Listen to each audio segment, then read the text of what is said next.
Salut les challengers, j'espère que vous allez bien cette semaine et que vous avez gardé toute votre motivation. Alors cette semaine, je continue sur la motivation, donc une vidéo comment garder sa motivation au quotidien. Donc évidemment, je ne l'ai pas fait en introduction, c'est Quentin Boulet pour le programme Push You Up de Coresco. Alors la motivation, j'ai déjà fait 6 points dans la vidéo précédente, je vais encore vous en faire 6 dans cette vidéo et plus spécialement je vais m'attarder sur un point qui pour moi est très pertinent dans la motivation, c'est le problème de la procrastination, c'est-à-dire que l'on reporte toujours à demain ce que l'on doit faire aujourd'hui. Alors comment est-ce qu'on va garder sa motivation à 100% tout en ne procrastinant pas?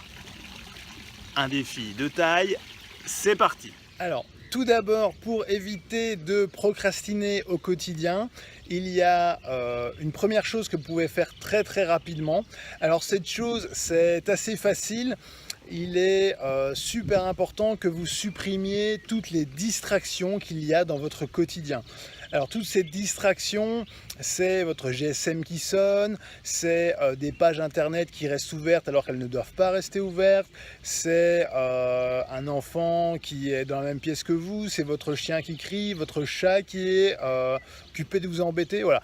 Donc supprimez vraiment le maximum de distractions qu'il y a dans votre travail et travaillez en bloc de temps ininterrompu. C'est-à-dire que quand vous commencez une tâche, vous travaillez par exemple pendant 20 ou 30 minutes dessus, puis vous faites une pause, ou bien vous travaillez sur cette tâche jusqu'à ce qu'elle soit terminée. Ne travaillez pas plus de 40-45 minutes parce que tout simplement votre cerveau, au-delà de 45 minutes, a performance qui commence à décliner, donc inutile de le forcer, faites des pauses tous les 45 minutes.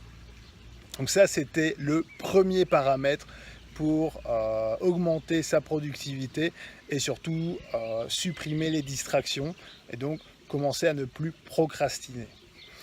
J'ajoute à cela qu'il existe des extensions que vous pouvez mettre sur votre ordinateur et qui permettent de bloquer certaines pages internet pendant un laps de temps défini. Alors ça peut aider certains parce qu'au moins pendant ce laps de temps qu'ils auront défini, ils n'iront pas sur Facebook ou sur YouTube ou sur d'autres sites, ils se concentreront uniquement sur le travail qu'ils ont à faire à ce moment-là.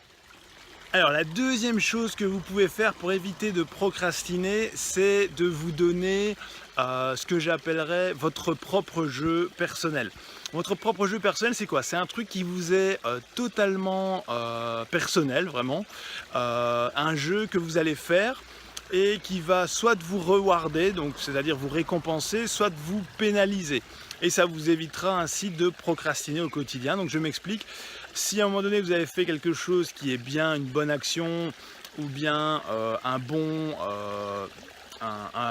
objectif qui a été réalisé, vous vous donnez une récompense. Si à l'inverse vous avez agi de manière à ce que ça ne vous rapproche pas de vos objectifs, ou bien le fait d'être en retard quelque part, moi j'ai par exemple cette petite chose, c'est quand je suis en retard quelque part, eh bien je mets 10 € dans une cagnotte qui m'est personnelle évidemment, il n'y a personne qui sait que je mets 10 € à chaque fois.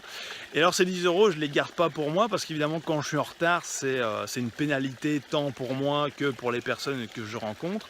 Et donc ces 10 € je les verse à une fondation chaque fin de mois, et cette fondation évidemment touche de l'argent parce que je suis en retard. Une manière de me pénaliser au quotidien mais qui se transforme en une bonne action d'autre part. Donc voilà, c'était le deuxième point. Vraiment mettez en place un jeu avec vous-même qui va soit vous récompenser, soit vous pénaliser.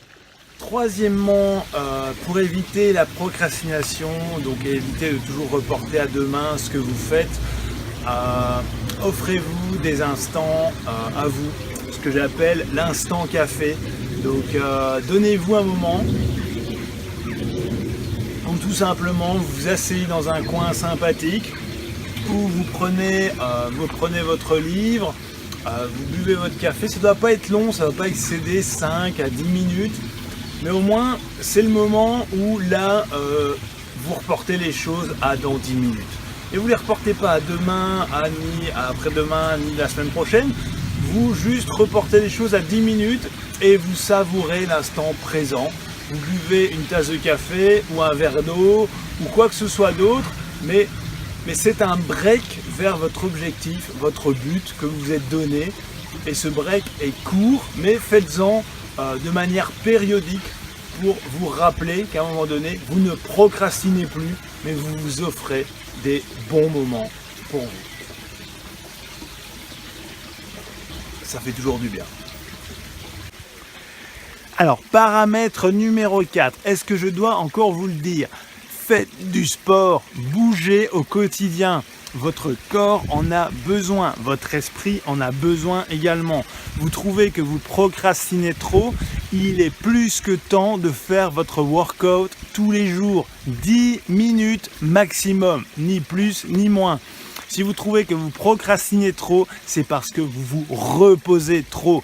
Quand votre corps se repose, votre esprit est dans le même état et il se dit qu'il doit se reposer également. Et donc, vous procrastinez. Il n'y a plus qu'une chose à faire, il faut bouger. En avant les challengers. Cinquièmement, pour garder sa motivation à 100%, il n'est plus du tout temps de faire des projets à moitié. Donc un éléphant, eh bien, il se mange en plusieurs morceaux et en plusieurs jours. Il en est de même pour vos projets, pour vos buts et tout ce que vous voulez mettre en place au quotidien. Si le projet est trop gros, vous aurez tendance à l'abandonner et ce sera considéré comme un échec. Donc comme un éléphant que vous voulez manger, partitionnez-le, faites des morceaux, définissez des sous-objectifs qui vont vous permettre d'avancer au quotidien et qui vont vous permettre de vous sentir valorisé, d'augmenter votre confiance en vous et forcément de vous sentir mieux jour après jour. Donc voilà, pour éviter de procrastiner, travaillez vraiment ce cinquième point et allez-y vraiment à fond sur celui-ci, partitionnez correctement. Un éléphant, ça ne se mange pas en un jour. Sixièmement, il est grand temps de vous surprendre. Alors, qu'est-ce que j'entends par vous surprendre? Faites des choses que vous ne faites jamais. Alors, c'est quoi des choses que vous ne faites jamais? Invitez par exemple un collègue à boire un verre après une journée de travail, ce que vous ne faites jamais. Vous allez vous surprendre et vous allez surprendre les gens autour de vous. Portez des vêtements que vous ne portez jamais. Portez des vêtements de couleur alors que vous portez habituellement du noir ou du blanc. Faites des choses que vous ne faites jamais. Mettez un sucre dans votre café si vous n'en mettez jamais. Même vos collègues seront surpris parce qu'ils connaissent vos habitudes sur le bout des doigts. Et là, vous allez changer des petites choses. Donc, sincèrement, allez-y. Mettez tout en place pour essayer de vous surprendre vous-même. Vous allez voir, vous allez vous éclater. Voilà, cette vidéo s'arrête ici. Très grand merci à vous de l'avoir suivi. Si vous avez aimé, évidemment, n'hésitez pas à liker en bas et à la partager. Vous êtes des challengers et vous allez relever ce défi comme vous avez relevé tous les autres. En avant, c'est parti. À très bientôt sur Push You Up.